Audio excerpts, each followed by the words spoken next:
பாலெட் டான்ஸ்னாலே நம்மளோட ஞாபகத்துக்கு வர்றது அழகும் மென்மையும் தான். ஆனா அந்த டான்ஸை கூட கொலைகள் செய்யற ஆயுதமா பயன்படுத்த முடியும்னு யாருமே நினைச்சிருக்க மாட்டாங்க. இங்க பாலெட் டான்ஸ் ஆடுற ஒரு பொண்ணுங்க டீம் தெரியாம ஒரு இருண்ட ரூம்ல நிறைய கொலைகாரங்க மத்தியில மாட்டிக்காங்க. அப்போ இந்த டான்சர் பொண்ணுங்க அவங்களோட டான்ஸ் ஸ்டெப் மூவ்மெண்ட்ஸை வச்சு அவங்களை அட்டாக் பண்ண வந்த கொலைகாரங்க எல்லாரையும் கொஞ்ச நேரத்துல கொடூரமா கொண்டு சாய்க்கிறாங்க. அவங்களுக்கு என்ன நடந்துச்சு, எப்படி இந்த கொலைகாரங்க கிட்ட மாட்டினாங்கன்னு இனிமே பார்க்கலாம். 5 டீனேஜ் பொண்ணுங்க ஹங்கேரியன் ஓபரா ஹவுஸ் போறதுக்காக பஸ்ல போயிட்டு இருக்காங்க. அவங்க அங்க இருந்து இன்னும் 30 கிலோமீட்டர் டிஸ்டன்ஸ் போக வேண்டியது இருக்குது. அப்போ திடீர்னு அவங்களோட பஸ் நடு ரோட்ல பிரேக் டவுன் ஆகிருது. அதனால வேற வழி இல்லாம அவங்க நடந்தே போக ஆரம்பிக்கிறாங்க. அப்போ நைட் ஆகிட்டதால அன்னைக்கு மட்டும் அங்க ஏதாவது ஹோட்டல்ல ஸ்டே பண்ணலாம்னு நினைக்கிறாங்க. அங்க மழை வர்றதுக்குள்ள ஒரு ஹோட்டலை கண்டுபிடிச்சிடுறாங்க. ஆனா அவங்களுக்கு அது ஒரு பயங்கரமான கள்ளச்சாராய கடன்னு தெரிஞ்சிருக்காது. அப்படியே அவங்க அந்த ஹோட்டலுக்குள்ள போகும்போது ஸ்டேஜ்ல பாட்டு படிக்கிறாங்க. அந்த இடமே ரொம்ப கூட்டமா இருக்குது. அப்போ ஒரு பாடி கார்டு அந்த ஹோட்டலோட ஓனர் ஒரு பெரிய பாலெட் டான்சர்னும் ஒரு ஆக்சிடென்ட்டுக்கு அப்புறம் அவங்களோட டான்ஸ் கேரியர் முடிஞ்சிருச்சுன்னு சொல்றான். அந்த பாடி கார்டு அவங்களுக்கு சாப்பாடு ட்ரெஸ் எல்லாம் கொடுத்து ரொம்ப நல்லா கவனிச்சுக்கிறான். அது மட்டும் இல்லாம அவங்க சேஃப்டியா அங்க இருந்து போறதுக்கு ஒரு டாக்ஸியும் ரெடி பண்ணி கொடுக்கறதா சொல்றான். அப்போ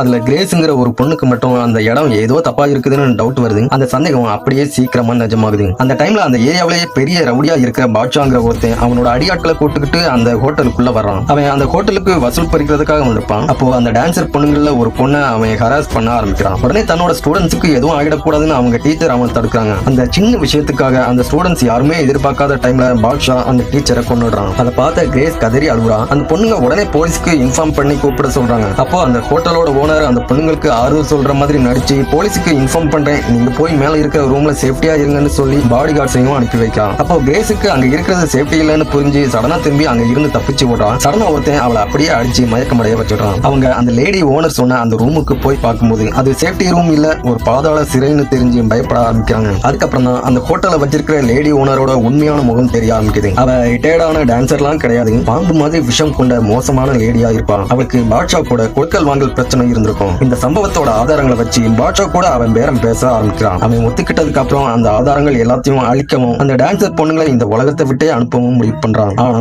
இதுக்கப்புறம் தான் அந்த டான்சர் பொண்ணுங்களோட பயங்கரமான ரிவெஞ்ச் மோடு ஸ்டார்ட் ஆகுது.